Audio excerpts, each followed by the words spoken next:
Hello students, આજે આપણે ધોરણ 11નું ચેપ્ટર નંબર 13ના લેક્ચર નંબર 13માં પ્રકાશ શ્વસનની ક્રિયા, ચાલો, અથવા એનું બીજું નામ C2 પદ છે. ચલો, તો પ્રકાશ શ્વસનની ક્રિયામાં સૌથી પહેલી સ્થાયી નિપજ આરયુબીપી પ્લસ O2, એટલે કે જ્યારે આરયુબીપીનું ઓક્સિજનેશન થાય ત્યારે પહેલી સ્થાયી નિપજ ફોસ્ફોગ્લાયકોલેટ બને છે અને એમાં કાર્બનની સંખ્યા 2 છે. ચાલો, તો એના ઉપરથી પથનું નામ C2 પથ કહી શકો. ચલો, અથવા એનું નામ છે ફોટોસિન્થેટિક કાર્બન ઓક્સિડેશન સાયકલ. સાયકલ એટલે ચક્ર.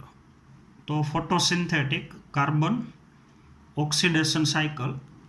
તો આપણને ખબર છે, જો આરયુબીપી પ્લસ CO2 થાય તો આરયુબીપીનું કાર્બોક્સિલેશન થાય. તો C3 પથનું નામ આપણે PCR ચક્ર આપ્યું હતું, એટલે ફોટોસિન્થેટિક કાર્બન રિડક્શન સાયકલ. ચાલો, એની જગ્યાએ અહીંયા આરયુબીપીના કાર્બનમાં ઓક્સિજન ઉમેરાય છે, એટલે ક્રિયા ઓક્સિડેશનની છે, એટલે એને PCO ચક્ર કહેવાય. ચાલો, અથવા એને ગ્લાયકોલેટ પાથવે કહેવાય, કારણ કે હરિતકણની અંદર આરયુબીપી પ્લસ O2 એટલે કે ઓક્સિજનનું સ્થાપન થવાથી ગ્લાયકોલેટ બને છે, એટલે આ પથનું બીજું નામ ગ્લાયકોલેટ પાથવે કહી શકો. હાલો, આ તમે સમજી ગયા હશો. ચાલો, તો હવે આખી ઘટના આપણે સમજવાની છે. તો આપણને ખબર છે વનસ્પતિમાં C3 વનસ્પતિ અને C4 વનસ્પતિ. તો એમાં પ્રકાશ શ્વસનની ક્રિયા એ ફક્ત C3 વનસ્પતિમાં જ થાય છે. તો જે વનસ્પતિ C3 પથ દ્વારા પ્રકાશ સંશ્લેષણ કરે છે, જૈવ સંશ્લેષણ તબક્કો, અથવા એને આપણે કેલ્વિન ચક્ર કહીએ છીએ, તો એ વનસ્પતિની અંદર પ્રકાશ શ્વસન થઈ શકે. આ જે ક્રિયા આખી આપણે બતાવી છે એ હમણાં આપણે સમજીએ છીએ, એ ઘટનાને તમે પ્રકાશ શ્વસન કહી શકો. તો પ્રકાશ શ્વસન થવાની સંભાવના C3 વનસ્પતિમાં છે અને C4 વનસ્પતિમાં પ્રકાશ શ્વસન ન થઈ શકે. ચાલો, એનું કારણ આપણે આગળના પીરિયડમાં સમજ્યા છીએ. ચાલો, હવે C3 વનસ્પતિની અંદર, એટલે જે વનસ્પતિ C3 પથ દ્વારા પ્રકાશ સંશ્લેષણ કરતી હોય, કેલ્વિન ચક્ર. તો કેલ્વિન ચક્રનો પ્રથમ તબક્કો આપણને ખબર છે, કેલ્વિન ચક્રમાં 3 તબક્કા છે. પહેલો તબક્કો કાર્બોક્સિલેશન છે, બીજો તબક્કો રિડક્શન છે અને ત્રીજો તબક્કો આરયુબીપીનું પુનઃનિર્માણ છે. તો કેલ્વિન ચક્રનો જે પ્રથમ તબક્કો છે, જે એમાં આરયુબીપી પ્લસ CO2 થઈને, એટલે કે આરયુબીપીનું CO2ની મદદથી કાર્બોક્સિલેશન થઈને નિપજ તરીકે 2 અણુ PGAના બને છે. ચલો, તો પહેલી સ્થાયી નિપજ 3 કાર્બનવાળો એસિડ PGA છે અને એમાં કાર્બનની સંખ્યા 3 છે, એટલે આ પથને આપણે C3 પથ કહીએ છીએ. ચલો, આ વાત કરી આપણે C3 વનસ્પતિની. ચાલો, હવે આરયુબીપી પ્લસ CO2 થઈ અને 2 અણુ જ્યારે PGAના બનતા હોય તો એના માટે જવાબદાર ઉત્સેચક તમને ખબર છે, આરયુબીપી કાર્બોક્સાઇલેસ. ચાલો, અથવા એ ઉત્સેચકને આપણે રૂબિસ્કોય કહીએ છીએ. તો આરયુબીપી કાર્બોક્સાઇલેસ નામનો ઉત્સેચક એ આરયુબીપીનું કાર્બોક્સિલેશન તો કરી જ શકે, આપણે જે ક્રિયા બતાવી છે, પણ આ જ ઉત્સેચક આરયુબીપીની પ્રક્રિયા ઓક્સિજન સાથે કરી શકે, એટલે આરયુબીપી પ્લસ O2 થઈ શકે. આપણે આ ક્રિયા લખીએ છીએ, હમણાં પછી સમજીએ છીએ. ચાલો, હવે જો આરયુબીપીનું કાર્બોક્સિલેશન થાય, જો બરોબર સમજવાનું છે, તો આરયુબીપીમાં 5 કાર્બન છે અને CO2માં 1 કાર્બન છે. તો નિપજ તરીકે સીધા 2 અણુ PGAના બની શકે. પણ જો આરયુબીપી પ્લસ O2 થાય, એટલે કે જો આરયુબીપીનું ઓક્સિજનેશન થાય, આરયુબીપીમાં કાર્બન ઉમેરાય, તો 2 અણુ PGAના બને, તો ક્રિયા થઈ ગઈ કાર્બોક્સિલેશન. તો રૂબિસ્કો ઉત્સેચક એ કાર્બોક્સાઇલેજ ઉત્સેચક તરીકે વર્તે, તો એ આરયુબીપીનું કાર્બોક્સિલેશન કરે. ચાલો, પણ વનસ્પતિની અંદર જો અત્યારે આપણે આ જે અંગિકા બતાવી છે એ હરિતકણ છે, એટલે હરિતકણની અંદર જો CO2નું સંકેન્દ્રણ ઘટી જાય, જો આ ખાલી C3 વનસ્પતિની વાત છે, C4 વનસ્પતિમાં તો આ ક્રિયા થાય જ નહીં.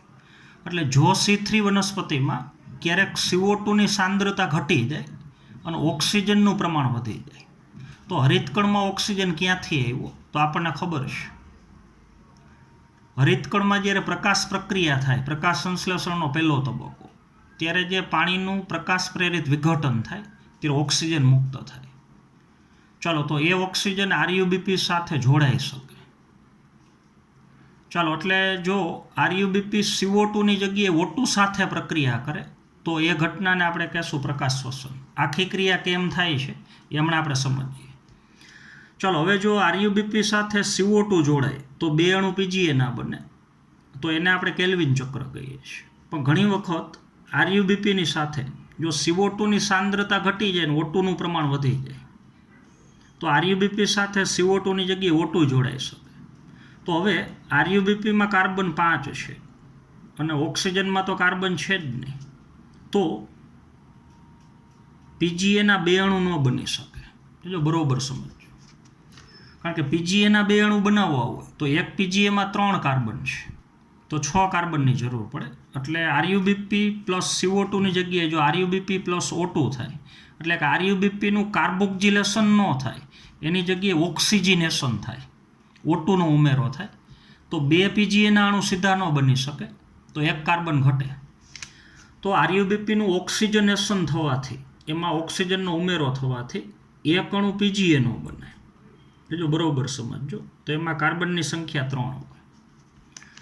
ચાલો, પણ બીજી જે નિપજ બને એ નિપજ પીજીએ ન બની શકે, બીજો અણુ, કારણ કે એક કાર્બન ઘટે, તો એક અણુ બને ફોસ્ફોગ્લાયકોલેટનો.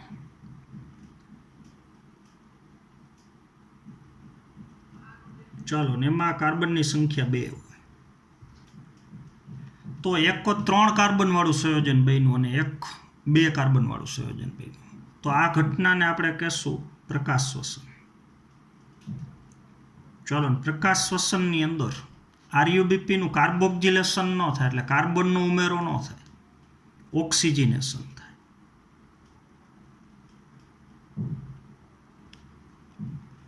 ચાલો, તો હવે આ જ ઉત્સેચક, પહેલી પ્રક્રિયામાં ઉત્સેચક આરયુબીપી કાર્બોક્સાઇલેસ તરીકે વર્તે છે. એ જ ઉત્સેચક અહીંયા આરયુબીપી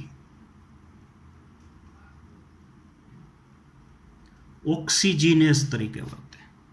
તો ઉત્સેચક તો એક જ છે, એક જ ઉત્સેચક બે ઉત્સેચક તરીકે વર્તી શકે. આરયુબીપીનું કાર્બોક્સિલેશન એ કરાવી શકે ને આરયુબીપીનું ઓક્સિજનેશન એ કરાવી શકે. જોજો, તો આપણે ઉત્સેચક બતાવીએ. ચાલો, તો અત્યારે હું આ રૂબિસ્કો ઉત્સેચક બતાવું છું. ચાલો, રૂબિસ્કો ઉત્સેચકના ત્રિપરિમાણ સ્વરૂપમાં જે ખાંચો છે એ પ્રક્રિયકને જોડાવા માટેનો ખાંચો છે. એ બરોબર સમજવાનું છે. તો આ થઈ ગયો રૂબિસ્કો ઉત્સેચક. જોજો, હવે રૂબિસ્કો ઉત્સેચકનું જે સક્રિય સ્થાન છે અહીંયા, ચાલો, ત્યાં CO2 જોડાઈ શકે પ્રક્રિયક તરીકે અને O2 જોડાઈ શકે.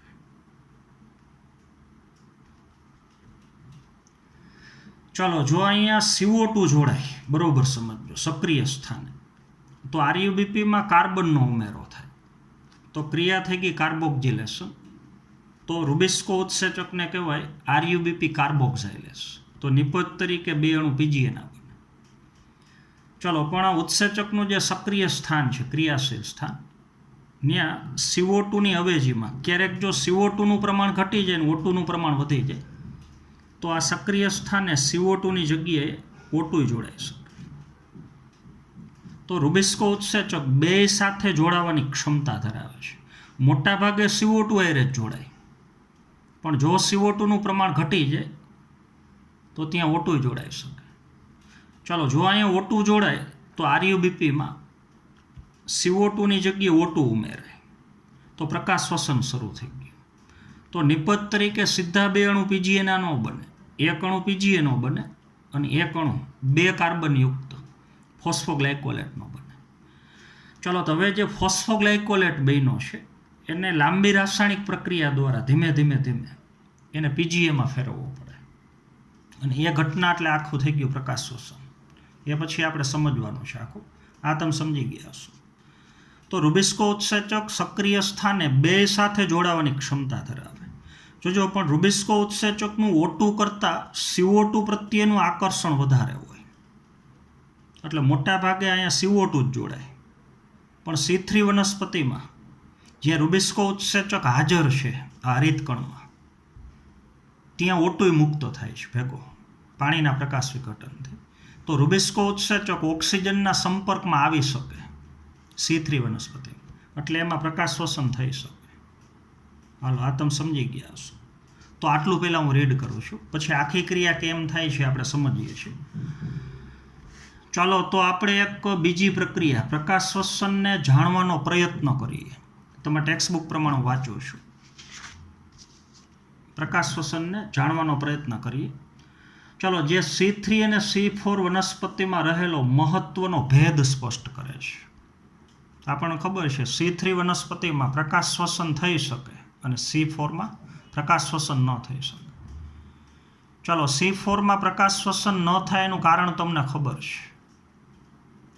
ચાલો, ઓક્સિજન મુક્ત મધ્યપર્ણ પેશીના કોષમાં થાય, કારણ કે પ્રકાશ પ્રક્રિયા ત્યાં થાય. તો ત્યાં રુબિસ્કો ન હોય ને આરયુબીપી ન હોય. તો રુબિસ્કો અને આરયુબીપી પુલકંચુકના કોષમાં હોય. તો મધ્યપર્ણ પેશીના કોષમાંથી ઓક્સિજન પુલકંચુકના કોષમાં દાખલ ન થઈ શકે, એટલે ઓક્સિજન આરયુબીપીના સંપર્કમાં ન આવી શકે, એટલે ત્યાં પ્રકાશ શ્વસન ન થાય.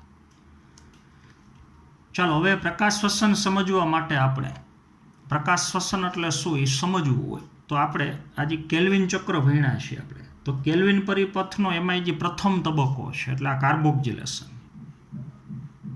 ચાલો, અથવા એને આપણે CO2 સ્થાપનની પ્રક્રિયા કહીએ છીએ. તો CO2 સ્થાપનનો પ્રથમ તબક્કો આ કાર્બોક્સિલેશન. ચાલો, એના વિષયમાં કેટલીક વધારે જાણકારી મેળવવી પડે, આ આપણે પહેલાં સમજવું પડે. તો આપણને ખબર છે આરયુબીપીનું કાર્બોક્સિલેશન થાય તો 2 અણુ PGA બને. ચાલો, આ તે પ્રક્રિયા છે. કેલ્વિન ચક્રનો પ્રથમ તબક્કો એ પ્રક્રિયા છે કે જેમાં આરયુબીપી એ કાર્બન ડાયોક્સાઇડની સાથે સંયોજાઈને આ બે સંયોજાય અને 3 PGA એટલે 3 ફોસ્ફોગ્લિસરિક એસિડ એના 2 અણુ બને છે, એટલે 2 અણુ PGA બને છે. ચાલો, તો રિબ્યુલોઝ એટલે કે રુબિસ્કો ઉત્સેચક દ્વારા ઉદ્દીપન પામે છે.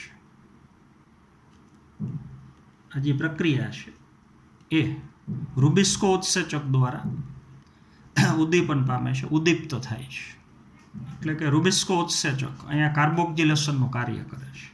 હાલો, તો ક્રિયા આપી છે તમને આરયુબીપી પ્લસ CO2, તો ઉત્સેચક આવશે રુબિસ્કો અને 2 અણુ 3 PGA બને. ચલો, હવે રુબિસ્કો ઉત્સેચક આપણને ખબર છે આગળના ચેપ્ટરમાં આવ્યું એ વિશ્વમાં સૌથી વિપુલ પ્રમાણમાં મળતો ઉત્સેચક છે. તો આખા વિશ્વની અંદર સૌથી વધુ પ્રમાણમાં મળી આવતો ઉત્સેચક તો એ રુબિસ્કો છે. ચલો, તો આ ઉત્સેચકનું એક લક્ષણ છે કે તેના સક્રિય સ્થાને આ જે ઉત્સેચક છે એના સક્રિય સ્થાને CO2 અને O2 બે જોડાઈ શકે. મોટા ભાગે CO2 જ જોડાય, પણ ક્યારેક O2 જોડાય. જો O2 જોડાય તો પ્રકાશ શ્વસન શરૂ થઈ જાય. ચલો, એટલા માટે તેને રુબિસ્કો કહે છે. એક જ ઉત્સેચક કાર્બોક્સાઇલેજ ઉત્સેચક તરીકે વર્તી શકે અને ઓક્સિજનેજ ઉત્સેચક તરીકે વર્તી શકે. તો આરયુબીપી કાર્બોક્સાઇલેજ ઓક્સિજનેજ અને એને ટૂંકમાં કહી શકો રુબિસ્કો. ચલો, શું તમે વિચારી શકો કે આ કેવી રીતથી સંભવિત છે? તો રુબિસ્કોને O2 કરતાં CO2 પ્રત્યે વધારે આકર્ષણ છે. O2 જોડાય એના કરતાં મોટા ભાગે અહીંયા CO2 જોડાય. તો રુબિસ્કો ઉત્સેચક મોટા ભાગે કાર્બોક્સાઇલેજ ઉત્સેચક તરીકે જ વર્તે. C4માં તો કાર્બોક્સાઇલેજ તરીકે જ વર્તે. C3માં ક્યારેક ઓક્સિજનેજ ઉત્સેચક તરીકે વર્તે. ચલો, તો કલ્પના કરો કે જો આવું ન થતું હોત તો શું થાત? આવું ન થતું હોત તો CO2ની જગ્યાએ O2 જ જોડાયા રાખે તો પ્રકાશ સંશ્લેષણની ક્રિયાનો દર ઘટી જાય, કારણ કે PGAના અણુ ધીમે ધીમે બને, પ્રકાશ શ્વસન થાય. આમાં સીધા 2 અણુ બને, આમાં એક બને ને એકને લાંબી રાસાયણિક પ્રક્રિયાથી PGAમાં ફેરવવું પડે. ચલો, તો આ જોડાણ ક્ષમતા સ્પર્ધાત્મક હોય છે, એટલે O2 અને CO2 બે અહીંયા જોડાવા માટે સ્પર્ધા કરે, પણ સ્પર્ધામાં મોટા ભાગે CO2ની જોડાવાની શક્યતા વધારે, કારણ કે એનું આકર્ષણ વધારે છે. ચાલો, O2 અથવા CO2 બેમાંથી કોણ ઉત્સેચક સાથે જોડાશે એનો આધાર એ બેની સાંદ્રતા ઉપર છે. એટલે મોટાભાગે CO2ની સાંદ્રતા જ વધારે હોય, એટલે મોટાભાગે CO2 જ જોડાય. પણ ક્યારેક જો O2ની સાંદ્રતા વધી જાય તો CO2ની જગ્યાએ O2 પણ જોડાઈ શકે. તો બેનું એકબીજાની સાપેક્ષમાં પ્રમાણ કેવું છે સાંદ્રતા, એના ઉપરથી નક્કી થશે કે સક્રિય સ્થાને કોણ જોડાશે. હાલો, આ તમે સમજી ગયા હશો. ચાલો, હવે C3 વનસ્પતિમાં જો CO2ની જગ્યાએ O2 જોડાઈ જાય અહીંયા, તો CO2 સ્થાપનનો દર ઘટી જાય, તો PGA ઓછા બને. PGA ઓછા બને તો ગ્લુકોઝના નિર્માણની પ્રક્રિયાનો દર ઓછો થઈ જાય, પ્રકાશ સંશ્લેષણની ક્રિયાનો દર ઘટી જાય. હાલો, આ તમે સમજી ગયા હશો. ચાલો, તો હવે C3 વનસ્પતિમાં પછીનું વાક્ય વાંચું છું. ચલો, કેટલાક O2 CO2ની જગ્યાએ કેટલાક O2 એ રુબિસ્કોની સાથે જોડાય છે. જો આવું થાય તો CO2ના સ્થાપનનો દર એ ઘટી જાય.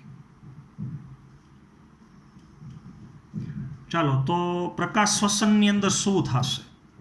એટલે જો RuBP અરે CO2 જોડાય તો PGAના 2 અણુ બને, પણ જો RuBP સાથે O2 જોડાય તો PGAના 2 અણુ સીધા ન બની શકે. એક અણુ PGA નો બને અને એક અણુ ફોસ્ફોગ્લાયકોલેટનો બને. ચલો, તો અહીં પ્રકાશ શ્વસનમાં RuBP, આ પ્રકાશ શ્વસન એમાં RuBP, ચલો 3PGAના 2 અણુમાં પરિવર્તિત થવાને બદલે, 2 અણુમાં પરિવર્તિત ન થાય એના બદલે, ચલો જો ઓક્સિજન સાથે જોડાઈ જાય સંયોજે અને પરિપથમાં એક અણુ ભેગો એ ફોસ્ફોગ્લિસરેટનો 3 કાર્બનવાળો અણુ બનાવે એક, અને એક અણુ 2 કાર્બનવાળો ફોસ્ફોગ્લાયકોલેટના અણુનું નિર્માણ કરે છે. ચાલો, હવે આખી પ્રક્રિયા કેમ થાય એ આખું સમજવાનું છે. ચાલો, તો જે શ્વસન હરિત કણમાં થતું હોય અને પ્રકાશની હાજરીમાં થતું હોય તો એવા શ્વસનને કહી શકો પ્રકાશ શ્વસન. ચાલો, હવે પ્રકાશ શ્વસનની જે આખી રાસાયણિક પ્રક્રિયા છે એ 3 અંગિકા ભેગી મળીને કરે છે. જોજો, તો પહેલી અંગિકા હરિતકણ છે, બીજી અંગિકા પેરોક્સિઝોમ છે અને ત્રીજી અંગિકા એ કણાભસૂત્ર છે. તો હરિતકણ, પેરોક્સિઝોમ અને કણાભસૂત્ર ત્રણેય અંગિકા ભેગી મળીને આખી સળંગ રાસાયણિક પ્રક્રિયા થશે અને જેને આપણે પ્રકાશ શ્વસન કહીએ છીએ. ચાલો, તો પ્રક્રિયાનો પ્રારંભ હરિતકણમાં થશે. ચલો, હવે હરિતકણના આધારકમાં RuBP તો છે જ. જો RuBP સાથે CO2 જોડાય મોટા ભાગે અહીંયા, તો ઓલું કેલ્વિન ચક્ર C3 પદ થાય, તો PGAના 2 અણુ સીધા બને. પણ ક્યારેક આ હરિતકણના આધારકમાં CO2નું પ્રમાણ ઘટી જાય અને પાણીના વિઘટનથી બનેલો ઓક્સિજન એનું પ્રમાણ જો વધી જાય તો CO2ની જગ્યાએ RuBP સાથે O2 જોડાય. ચાલો, એટલે RuBP પ્લસ O2 જો એવી પ્રક્રિયા થાય તો સમજવાનું પ્રકાશ શ્વસન શરૂ થઈ ગયું. ચાલો, તો RuBPમાં કાર્બન 5 હોય આપણને ખબર છે અને O2માં કાર્બન 0 હોય. તો RuBPનું ઓક્સિજનની મદદથી પહેલાં ઓક્સિડેશન થાય, એટલે ઓક્સિજનનો આમાં ઉમેરો થાય. તો RuBP નામની પેન્ટોસ શર્કરા એનું વિઘટન થઈ જાય તો એક અણુ બને ફોસ્ફોગ્લિસરિક એસિડ અથવા કહી શકો ફોસ્ફોગ્લિસરેટ. ચાલો, અને એક અણુ ભેગો બને 2 કાર્બનયુક્ત ફોસ્ફોગ્લાયકોલેટનો, તો 3 ને 2 5 કાર્બન થઈ ગયા. ચાલો, હવે જે PGAનો અણુ બન્યો એ સીધો જતો રહે હવે કેલ્વિન ચક્રમાં. તો તમને ખબર છે આ PGA કેલ્વિન ચક્રમાં જતો રહે તો PGAમાંથી PGAP, એમાંથી PGAL, પછી અમુક PGALમાંથી ગ્લુકોઝ બને, પાછું અમુક PGALમાંથી RuBP પાછો બને. તો આ જતો રહ્યો કેલ્વિન ચક્રમાં, એટલે આનો હિસાબ પૂરો થઈ ગયો. ચાલો, હવે RuBP પ્લસ O2 થવાથી જે ફોસ્ફોગ્લાયકોલેટ બન્યો 2 કાર્બનવાળો, ચાલો એનું હરિતકણમાં ત્યાં ને ત્યાં વિફોસ્ફોરીકરણ થઈ જાય. એટલે ફોસ્ફોગ્લાયકોલેટ છે એ પોતાનો ફોસ્ફેટ ગુમાવી દે, એટલે એનું રૂપાંતરણ થઈ ગયું ગ્લાયકોલેટમાં. કાર્બનની સંખ્યા એમ નંબરે આ પોતાનો ફોસ્ફેટ ગુમાવી દે. ચાલો, તો RuBPનું ઓક્સિજનેશન થવાથી હરિતકણમાં બનેલી છેલ્લી નિપજ એ ગ્લાયકોલેટ છે. તો આટલી પ્રક્રિયા હરિતકણમાં થાય, જો બરોબર સમજવાનું છે. ચાલો, હવે ગ્લાયકોલેટ એ હરિતકણમાંથી બહાર નીકળી અને પેરોક્સિઝોમ નામની અંગિકામાં દાખલ થાય. આ તમે સમજી ગયા છો. ચલો, હવે ગ્લાયકોલેટ પેરોક્સિઝોમમાં આવ્યા પછી એ ગ્લાયકોલેટનું ઓક્સિડેશન થઈ અને એનું રૂપાંતરણ થઈ જાય ગ્લાયોક્ઝાઇલેટમાં. પેરોક્સિઝોમમાં આવેલો ગ્લાયકોલેટ અહીંયા ઓક્સિડેશન પામી અને ફેરવાઈ જાય ગ્લાયોક્ઝાઇલેટ. ચાલો, અને ભેગું બનશે H2O2 હાઇડ્રોજન પેરોક્સાઇડ. ચાલો, હવે પેરોક્સિઝોમમાં જ ગ્લાયોક્ઝાઇલેટ એનું રૂપાંતરણ થઈ જાય ગ્લાયસિનમાં. તો ગ્લાયસિન એ પેરોક્સિઝોમમાં બનેલું છેલ્લું સંયોજન, 2 કાર્બનવાળું સંયોજન છે. તો આટલી પ્રક્રિયા પેરોક્સિઝોમમાં થાય. ચાલો, હવે પેરોક્સિઝોમમાં બનેલું ગ્લાયસિન એ પેરોક્સિઝોમમાંથી બહાર નીકળી અને દાખલ થઈ જાય કણાભસૂત્રમાં. જો હવે બરોબર સમજો. ચાલો, હવે પેરોક્સિઝોમમાંથી અહીંયા જે ગ્લાયસિન આવ્યું તો ત્યાં હવે ગ્લાયસિનના 2 અણુ જોડાય. તો એક ગ્લાયસિનનો અણુ કેવી રીતથી બને એ આપણે સમજ્યા. તો કણાભસૂત્રમાં ઓછામાં ઓછા 2 ગ્લાયસિનની જરૂર પડશે. તો આગળની જે રાસાયણિક પ્રક્રિયા આપણે સમજ્યા આખી, એ 2 વખત ગુણી નાખો. જો બરોબર સમજવું. અહીંયા 2 RuBp 2 O2 સાથે જોડાય. જો 1 RuBp 1 O2 આરે જોડાય તો 1 PGA બને ને 1 ફોસ્ફોગ્લાયકોલેટ બને. તો 2 RuBp 2 O2 આરે જોડાય તો 2 અણુ PGA ના બને. જો એટલે હું લખું છું 2 RuBp પ્લસ 2 O2. તો અહીંયા 2 અણુ ફોસ્ફોગ્લાયકોલેટ ના બને ને 2 અણુ PGA ના બને. ચાલો, 2 PGA કેલ્વિન ચક્રમાં વયા ગયા. જો 2 ફોસ્ફોગ્લાયકોલેટના અણુમાંથી 2 અણુ બને ગ્લાયકોલેટના. તો અહીંયા 2 ફોસ્ફરસ મુક્ત થાય. 1 ફોસ્ફોગ્લાયકોલેટ 1 ગ્લાયકોલેટમાં ફેરવાય તો 1 ફોસ્ફરસ મુક્ત થાય. 2 અણુનું રૂપાંતરણ થતું હોય તો 2 ફોસ્ફેટ મુક્ત થાય. ચલો, 2 ફોસ્ફોગ્લાયકોલેટ એ દાખલ થાય ગ્લાયકોલેટ. ચલો, 2 ગ્લાયકોલેટમાંથી બને 2 અણુ ગ્લાયોક્ઝાઇલેટ. તો અહીંયા 2 અણુ બને H2O2. ચાલો, તો અહીંયા બને 2 અણુ ગ્લાયસિન. ચાલો, તો હવે 2 અણુ ગ્લાયસિનના એ કણાભસૂત્રમાં દાખલ થાય. જો આને એક પ્રકાશ શ્વસન કહેવાય. તો એક પ્રકાશ શ્વસન એટલે 2 O2ના અણુનું સ્થાપન. 2 RuBp પ્લસ 2 O2 એટલે 2 અણુ PGA 2 અણુ ફોસ્ફોગ્લાયકોલેટ. તો ત્યાંથી કન્ટિન્યુ 2 અણુ બની ગયા ગ્લાયસિન. તો 2 અણુ ગ્લાયસિનના બનાવવા માટે અહીંયા 2 O2ના અણુનું સ્થાપન થવું જોઈએ. તો 2 O2ના અણુનું સ્થાપન થાય એટલે થઈ ગયું એક પ્રકાશ શ્વસન. આ તમે સમજી ગયા છો. ચાલો, હવે કણાભસૂત્રમાં જે ગ્લાયસિનના 2 અણુ છે એ એકબીજા હારે જોડાય એટલે ગ્લાયસિન પ્લસ ગ્લાયસિન થઈ અને એક અણુ બને સેરીનનો. એક ગ્લાયસિનમાં 2 કાર્બન, બીજા ગ્લાયસિનમાં બીજા 2 કાર્બન, તો 4 કાર્બન થયા. તો આ બેયના જોડાવાથી જે નિપજ બેયની સેરીન એમાં કાર્બન 3 છે. તો 1 કાર્બન CO2ના અણુ સ્વરૂપે મુક્ત થઈ જાય. તો જ્યારે 2 ગ્લાયસિનના અણુ જોડાઈને સેરીનનો 1 અણુ બનતો હોય, જોજો, તો 1 અણુ એમોનિયાનો મુક્ત થાય, 1 અણુ CO2નો મુક્ત થાય.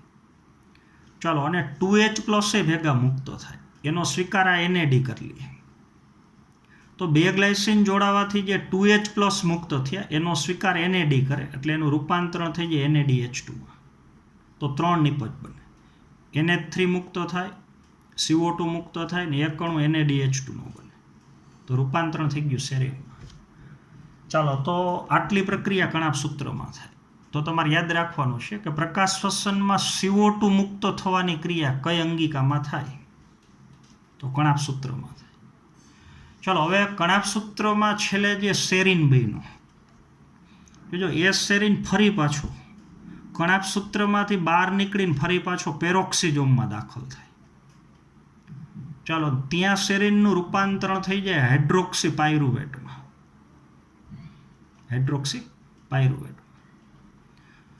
ચાલો, અને હાઇડ્રોક્સી પાયરુવેટ ફરી પાછો દાખલ થાય, રૂપાંતરિત થાય ગ્લિસરેટમાં.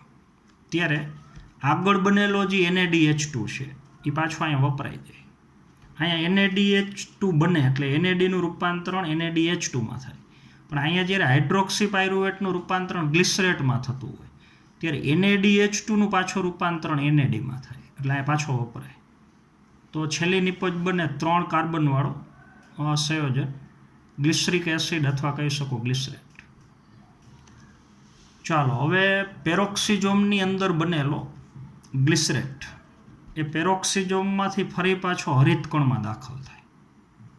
જો હરિતકણમાં ગ્લિસરેટ એક ફોસ્ફેટ મેળવે એટલે ગ્લિસરેટનું ફોસ્ફોરીકરણ થાય. એ ફોસ્ફેટ એટીપી આપે તો એટીપીનું રૂપાંતરણ એડીપીમાં થાય એટલે જે ફોસ્ફેટ છૂટવો પડે ગ્લિસરેટ આયરે જોડાઈ જાય એટલે એનું રૂપાંતરણ થઈ જાય ફોસ્ફોગ્લિસરેટ અથવા ફોસ્ફોગ્લિસરિક એસિડ પીજીએ બની ગયું. ચાલો ને આગળની જેમ જ એ પીજીએ જતો રહીએ કેલ્વિન ચક્ર.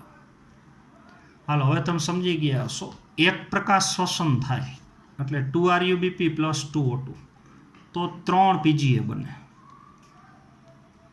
2 પીજીએ સીધા બને.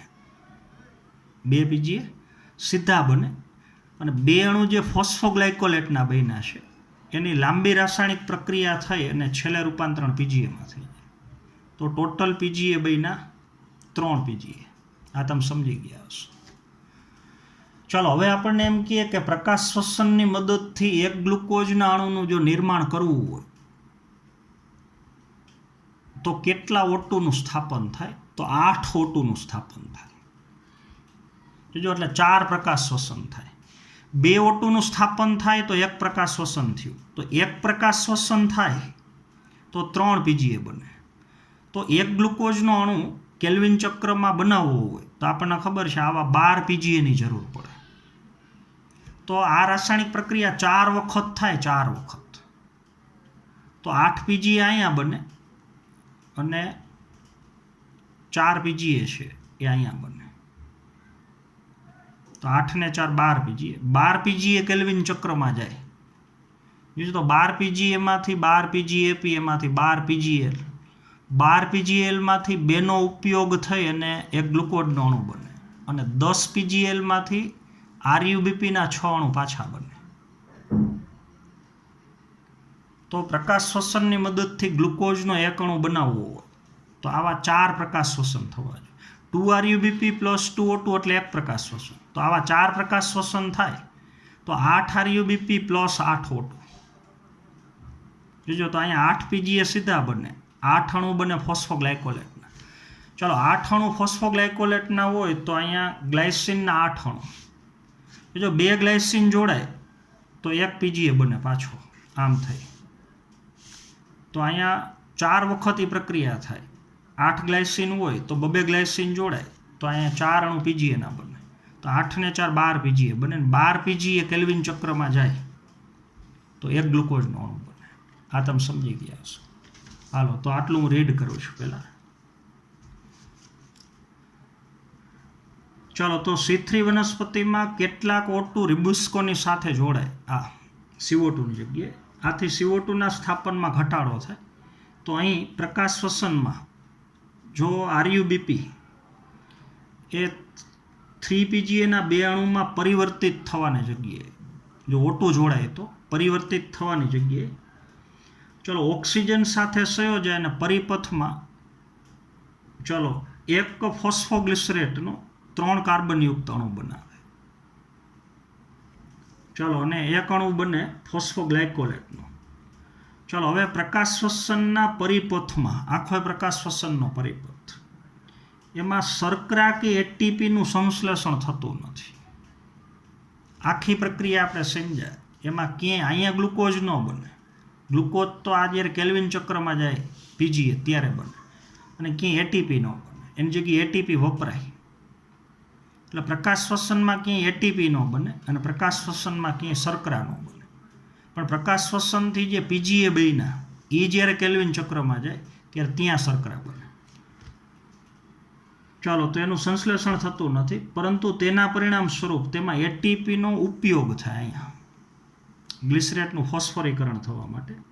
ચાલો ઉપયોગ સાથે CO2 મુક્ત થાય. તો એ આપણને ખબર છે ગણાપ સૂત્રમાં કણાભ સૂત્રમાં CO2 મુક્ત થાય અને હરિતકણમાં ઓલો ATP વપરાય. ચલો, પ્રકાશ શ્વસન પરિપથમાં ATP કે NADP H2નું સંશ્લેષણ થતું નથી. પ્રકાશ શ્વસન ATP નો બને અને NADP H2 એ ક્યાંય ન બને. ચલો, આમ પ્રકાશ શ્વસન વ્યયકારક પ્રક્રિયા છે, નુકસાનકારક પ્રક્રિયા છે, કાંઈ ફાયદો થતો જ નથી. આવું થાય તો અમુકનો પ્રકાશ સંશ્લેષણની ક્રિયાનો દર ઘટી જાય. જો RUBP હારે CO2 જોડાય તો સીધા 2 PGA બની જાય, તો આ રાસાયણિક પ્રક્રિયા કરવાની જરૂર જ ન પડે. તો એકદમ સંપૂર્ણ વ્યયકારક પ્રક્રિયા છે. ચલો, હવે અગત્યની વસ્તુ જો C4 વનસ્પતિમાં પ્રકાશ શ્વસન થતું નથી, જો એનું કારણ તમને ખબર છે. એનું 2 કોષ બતાવો, આપણે ફરીથી યાદ કરી લઈએ. ચાલો, એક કોષ આપણે બતાવીએ પુલકંચુકનો કોષ, અને સંપર્કમાં રહેલો કોષ મધ્ય પર્ણપેશીનો કોષ. ચાલો, આ મધ્ય પર્ણપેશીનો કોષ અને આ પુલકંચુકનો કોષ. જો એની જગ્યાએ તમે C3 વનસ્પતિ બતાવો તો એમાં તો ફક્ત એક જ કોષનો પ્રકાર હોય, મધ્ય પર્ણ. તો પ્રકાશ સંશ્લેષણનો પહેલો તબક્કો અને બીજો 2 એક જ કોષમાં થાય. જો પહેલા તબક્કામાં O2 મુક્ત થાય પાણીના પ્રકાશ વિઘટનથી, તો હવે જે કોષના હરિતકણમાં ઓક્સિજન મુક્ત થયો એ જ હરિતકણના આધારકમાં અહીંયા RUBP હોય અને રૂબિસ્કો ઉત્સેચક હોય. તો ઓક્સિજન RUBPના સંપર્કમાં આવી શકે એટલે C3 વનસ્પતિમાં પ્રકાશ શ્વસન થઈ શકે. જો અહીંયા એવું ન થાય, પહેલો તબક્કો અહીંયા થાય મધ્ય પર્ણપેશીના કોષમાં, અને ઓલું કેલ્વિન ચક્ર જે આપણે કહીએ છીએ બીજો તબક્કો એ અહીંયા થાય. જો પહેલો તબક્કો અહીંયા થાય તો ઓક્સિજન મુક્ત થવાની ક્રિયા એ તો મધ્ય પર્ણપેશીના કોષમાં થાય પાણીના પ્રકાશ વિઘટનથી. જો હવે મધ્ય પર્ણપેશીના હરિતકણમાં ઓક્સિજન મુક્ત થયું તો એના હરિતકણના આધારકમાં RUBP ન હોય, યાદ કરો, ત્યાં PEP હોય, અને આના આધારકમાં RUBP હોય. તો પુલકંચુકના કોષના હરિતકણના આધારકમાં RUBP અને મધ્ય પર્ણપેશીના કોષના હરિતકણના આધારકમાં PEP. તો જે હરિતકણમાં O2 મુક્ત થાય એ હરિતકણમાં RUBP છે જ નહીં. તો આ ઓક્સિજનને જોડાવવું હોય તો આ કોષના હરિતકણમાં જવું પડે, પણ એ જઈ ન શકે કારણ કે આની દિવાલ ઓક્સિજન માટે કેવી અપ્રવેશશીલ છે. તો આ ઓક્સિજન સીધો વાતાવરણમાં જતો રહે. તો C4 વનસ્પતિમાં ક્યારેય ઓક્સિજન એ રૂબિસ્કો ઉત્સેચક અથવા RUBPના સંપર્કમાં આવી જ ન શકે. તો જે જગ્યાએ રૂબિસ્કો હાજર છે, જોજો અહીંયા ઉત્સેચક અથવા જ્યાં RUBP હાજર છે ત્યાં તો ફક્ત CO2 જ હાજર હોય. એટલે CO2નું સ્થાપન આ કોષમાં થાય પહેલાં, એટલે ઓલો મેલિક એસિડ બને, યાદ કરો. પછી મેલિક એસિડ આ કોષમાં આવે અને ત્યાં એનું વિઘટન થાય એટલે ઓલો પાયરુવિક એસિડ બને અને ઓલો CO2 મુક્ત થાય. એ CO2નો ઉપયોગ હવે અહીંયા કેલ્વિન ચક્રમાં થાય. તો આ કોષમાં જ્યાં રૂબિસ્કો છે, ઉત્સેચકનું જ્યાં સ્થાન છે, ત્યાં CO2ની સાંદ્રતા જ ઊંચી હોય એટલે રૂબિસ્કો આયરે CO2 જ જોડાઈ શકે.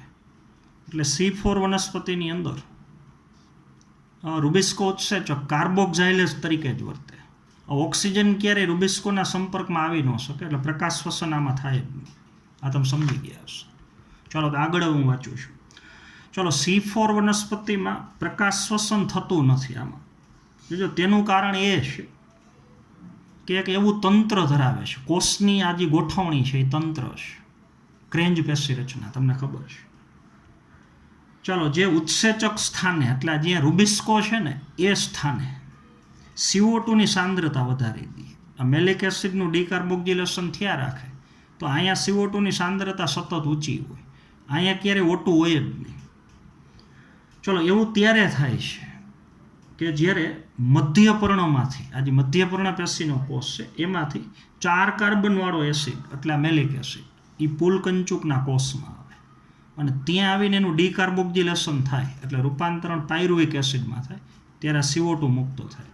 એટલે ઉત્સેચકના સ્થાને CO2ની સાંદ્રતા ઊંચી છે. ચાલો, તો જ્યારે મધ્યપર્ણમાંથી 4 કાર્બનવાળો એસિડ અહીંયા આવે પુલકંચુકીય કોષમાં, ત્યાં આવીને વિઘટન પામી અને CO2 મુક્ત કરે. ચાલો, જેના પરિણામ સ્વરૂપે આ CO2ની આ કોષની અંદર એટલે અંતઃકોષીય સાંદ્રતા અહીંયા ઊંચી હોય. ચલો, અંતઃકોષીય સાંદ્રતા વધતી જાય છે. હાલો, તો આનાથી સુનિશ્ચિત થાય છે કે C4 વનસ્પતિમાં જે રૂબિસ્કો છે એ કાર્બોક્ઝાઇલેસ તરીકે જ વર્તે. એટલે રૂબિસ્કો એ RuBPમાં CO2નો જ ઉમેરો કરે, તો કાર્બોક્ઝાઇલેસ તરીકે વધારે કાર્ય કરે છે અને ઓક્સિજનેજ સ્વરૂપે તેની પ્રક્રિયા C4ની અંદર ન્યૂનતમ છે, એટલે લગભગ છે જ નહીં. પણ C3 વનસ્પતિમાં રૂબિસ્કો 2 તરીકે વર્તી શકે. તો આમાં RuBP સાથે CO2 જોડાઈ શકે ને RuBP સાથે O2 જોડાઈ શકે. તો આવું C3માં થાય, કારણ કે જે હરિતકણમાં O2 મુક્ત થાય એ જ હરિતકણના આધારકમાં RuBP હાજર. તો RuBP એ CO2 જોડાઈ શકે અને O2 જોડાઈ શકે. ચલો, હવે તમે જાણો છો કે C4 વનસ્પતિમાં આમાં પ્રકાશ શ્વસન થતું નથી. આમાં થાય. જો C3 વનસ્પતિમાં RuBP એ CO2 જોડાય એની જગ્યાએ જો O2 જોડાય તો C3 વનસ્પતિમાં પ્રકાશ સંશ્લેષણનો દર, ખોરાકના ઉત્પાદનનો દર, એની ઉત્પાદકતા ઘટી જાય. તો C3 કરતાં C4 વનસ્પતિની ઉત્પાદકતા વધુ હોય. એનું કારણ કે જ્યાં રૂબિસ્કો છે એ સ્થાને CO2 જેની હારે જોડાય, તો આમાં PGA ઝડપથી બને, ગ્લુકોઝ ઝડપથી બને. ચાલો, તો હવે તમે જાણો છો કે C4 વનસ્પતિમાં પ્રકાશ શ્વસન થતું નથી. તો હવે સંભવત તમે સમજી ગયા હશો કે આ વનસ્પતિમાં ઉત્પાદકતા તેમજ ઉત્પાદન કેમ વધુ સારું હોય છે. ચાલો, તે ઉપરાંત આવી વનસ્પતિ ઊંચા તાપમાન સામે પણ સહિષ્ણુતા દર્શાવે છે. કારણ કે C4 વનસ્પતિમાં જે ઉત્સેચકો છે એ ઊંચા તાપમાને સક્રિય હોય, એટલે ગમે એટલું તાપમાન વધે તો આમાં પ્રકાશ સંશ્લેષણનો દર એમને જળવાય. આમાં જો બહુ તાપમાન વધે તો ઉત્સેચકો નિષ્ક્રિય થઈ જાય, તો પ્રકાશ સંશ્લેષણનો દર ઘટી જાય. જો તો ઉપરોક્ત ચર્ચાના આધારે તમે તે વનસ્પતિની તુલના કરી શકો કે જેઓ C3 અને C4 પરિપથ દર્શાવે છે. આવી 2 વનસ્પતિ પસંદ કરો. ચાલો, તો આપેલ કોષ્ટકનો ઉપયોગ કરી અને આવશ્યક સૂચનાઓ ભરો. તો એમાં જે માહિતી આપી છે 2 વચ્ચેનો તફાવત. ચાલો, તમારા ટેક્સ્ટ બુકમાં હું બોલું એ પ્રમાણે લખતું જવાનું છે. ચાલો, તો જે ખાલી જગ્યાઓ આપી જોજો. આ કોષ્ટકમાં પહેલાં વિશિષ્ટતા છે, પછી એ વિશિષ્ટતા C3 અને C4માં કેવી હોય અને આમાંથી પસંદ કરો. એટલે એ છેલ્લું, એમાં 2 વિશેષતા હોય તો એમાંથી આપણે પસંદ કરીને આમાં લખવાનું. જોજો, હવે કેલ્વિન ચક્ર દર્શાવતા કોષનો પ્રકાર તો C3 વનસ્પતિમાં આપણને ખબર છે, એમાં તો કોષનો પ્રકાર એક જ હોય, મધ્યપર્ણપેશી. પહેલો અને બીજો 2 તબક્કો એક જ કોષમાં થાય, મધ્યપર્ણ. ચાલો, હવે C4 વનસ્પતિની વાત આવે તો એમાં કેલ્વિન ચક્ર એટલે બીજો તબક્કો, તો એ પુલકંચુકના કોષમાં થાય. પ્રકાશ પ્રક્રિયા પહેલો તબક્કો મધ્યપર્ણના કોષમાં થાય અને કેલ્વિન ચક્ર બીજો તબક્કો એ પુલકંચુકના કોષમાં થાય. તો C3માં મધ્યપર્ણ આવશે અને ઓમાં પુલકંચુક. ચાલો, હવે પ્રારંભિક કાર્બોક્સિલેશન પ્રક્રિયા થતી હોય તેવા કોષનો પ્રકાર તો 2માં મધ્યપર્ણ આવશે. આમાં તો કોષનો પ્રકાર જ એક છે, એટલે સૌથી પહેલાં CO2 આમાં C3માં એ સીધો RuBP હારે જોડાય, તો એ તો મધ્યપર્ણમાં જ જોડાય. ચાલો, હવે C4 વનસ્પતિ હોય તો આપણને ખબર છે આ CO2નો જે પ્રાથમિક ગ્રાહક છે એ RuBPનો PEP હોય, પણ એ પ્રક્રિયા થાય તો મધ્યપર્ણ. તો C4 વનસ્પતિમાં CO2નું પ્રાથમિક સ્થાપન મધ્યપર્ણપેશીમાં થાય, પણ આ દ્વિતીય સ્થાપન સાચું એ પાછું પુલકંચુકમાં થાય. અત્યારે આપણને પ્રાથમિક પૂછ્યું તો આમાંય મધ્યપર્ણ આવશે, એટલે 2માં મધ્યપર્ણ આવશે. ચલો, હવે પર્ણમાં CO2નું સ્થાપન કરતા કોષોના પ્રકાર કેટલા હોય તો આમાં તો એક જ હોય, મધ્યપર્ણ જ હોય. પણ આમાં CO2નું સ્થાપન 2 કોષમાં થાય, પ્રાથમિક સ્થાપન મધ્યપર્ણ, દ્વિતીય સ્થાપન પુલકંચુક. તો પહેલામાં કોષનો પ્રકાર 1 લખવાનો અને બીજામાં 2. ચલો, CO2નો પ્રાથમિક ગ્રાહક તો આપણને ખબર છે આમાં CO2ને સીધું પહેલાં આરયુબીપી ગ્રહણ કરે. તો પ્રાથમિક ગ્રાહક C3માં આરયુબીપી લખવાનું. ચાલો, અને C4માં પહેલાં CO2 ને ગ્રહણ પીઈપી કરે. તો C4માં પીઈપી લખવાનું. ચલો, હવે પ્રાથમિક CO2 ગ્રાહકમાં કાર્બનની સંખ્યા. જો જ્યાં પ્રાથમિક CO2 ગ્રાહક આરયુબીપી છે તો એમાં કાર્બન 5 હોય એટલે અહીંયા 5 લખવાનું. આમાં પ્રાથમિક CO2 ગ્રાહક પીઈપી છે તો એમાં કાર્બનની સંખ્યા 3 હોય એટલે બીજા ખાનામાં 3 લખવાનું. ચલો, આ બધી માહિતી તમારે ભેગી લખતી જવાની છે. ચલો, CO2 સ્થાપનની પ્રાથમિક નિપજ. જો આરયુબીપી CO2 આરે જોડાય C3 વનસ્પતિમાં તો પ્રાથમિક નિપજ આપણને ખબર છે, અહીંયા PGA બને. ચલો, ને અહીંયા CO2 પીઈપી આરે જોડાય તો પ્રાથમિક નિપજ ઓક્ઝેલો એસિટિક એસિડ બને, OA. એટલે પહેલામાં PGA લખવાનું, ઓમાં ઓક્ઝેલો એસિટિક એસિડ લખવાનું. ચલો, CO2ના સ્થાપનની પ્રાથમિક નિપજમાં કેટલા કાર્બન હોય? અહીંયા પ્રાથમિક નિપજ PGA બને તો એમાં 3 કાર્બન હોય એટલે એમાં 3 લખવાનું. અહીંયા સ્થાપન થવાથી પહેલી નિપજ ઓક્ઝેલો એસિટિક એસિડ બને, તમને ખબર છે, તો એમાં કાર્બનની સંખ્યા 4 હોય તો એમાં 4 લખવાનું. ચલો, શું વનસ્પતિમાં રૂબિસ્કો ઉત્સેચક હોય તો એ તો બેયમાં હોય. C3 વનસ્પતિમાં હોય ને C4માં, એટલે બેયમાં આ લખવાનું. ચલો, શું વનસ્પતિમાં પેપકેઝ હોય તો બેયમાં હોય. પેપકેઝ આમાંય હોય, અત્યારે આમાં ઉપયોગ નથી C3માં. C4માં તો પેપકેઝ હોય જ, અહીંયા એ તો આપણને ખબર છે, પણ C4માં પેપકેઝ હોય. વાયુરંધ્ર ખુલવા બંધ થવાની ક્રિયા યાદ કરો તો એમાંય પેપકેજ ઉત્સેચક તો આવે જ, એટલે પેપકેજ ઉત્સેચક તો બેયમાં હોય. ચલો, વનસ્પતિના કયા કોષમાં રૂબિસ્કો હોય? તો અહીંયા તો મધ્યપર્ણ જ આવે, રૂબિસ્કો, કારણ કે કોષનો પ્રકાર જ એક છે એટલે પહેલામાં લખવાનું મધ્યપર્ણ. ચાલો, હવે અહીંયા આપણને ખબર છે મધ્યપર્ણ પેશીના કોષમાં રૂબિસ્કો ન હોય, અહીંયા પેપકેઝ હોય. રૂબિસ્કો અહીંયા હોય એટલે પુલ કંચુકના કોષ. તો C3માં મધ્યપર્ણ લખવાનું અને ઓમાં પુલ કંચુક લખવાનું. ચાલો, તીવ્ર પ્રકાશની સ્થિતિમાં CO2ના સ્થાપનનો દર તીવ્ર પ્રકાશ હોય. તો જો હવે જો C3 વનસ્પતિમાં તીવ્ર પ્રકાશ આપો તો રૂબિસ્કો ઉત્સેચક સાથે CO2ની જગ્યાએ ઘણી વખત O2 મંડે જોડાવા, તો CO2ના સ્થાપનનો દર આમાં ઘટી જાય. તીવ્ર પ્રકાશ હોય ત્યારે એટલે મધ્યમ થઈ જાય. એટલે તીવ્ર પ્રકાશની સ્થિતિમાં CO2ના સ્થાપનનો દર C3 વનસ્પતિમાં મધ્યમ હોય અને C4 વનસ્પતિમાં ઊંચો સ્તર હોય એટલે ઉચ્ચ લખવાનું, વધારે. પહેલામાં મધ્યમ ને પછીમાં ઉચ્ચ. ચલો, શું પ્રકાશની ઓછી તીવ્રતામાં પ્રકાશ શ્વસન થાય? તો બેમાંથી એકયમાં ન થાય. તો C3 વનસ્પતિમાં પ્રકાશ શ્વસન ત્યારે જ થાય જો પ્રકાશની તીવ્રતા વધુ હોય, કારણ કે વધુ પ્રકાશની તીવ્રતા હોય તો આરયુબીપીની આરે CO2ની જગ્યાએ O2 જોડાય, તો બેયમાં નહિવત લખવાનું. C4માં તો પ્રકાશ શ્વસન થાય જ નહીં, પ્રકાશની તીવ્રતા ઓછી હોય કે વધુ હોય એટલે એમાં તો નહિવત જ આવશે. પણ જો પ્રકાશની તીવ્રતા ઓછી હોય તો C3 વનસ્પતિમાં પ્રકાશ શ્વસનની સંભાવના નહિવત થઈ જાય.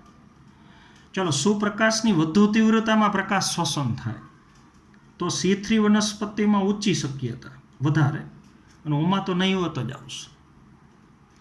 ચલો, શું CO2ની ઓછી સાંદ્રતામાં પ્રકાશ શ્વસન થાય?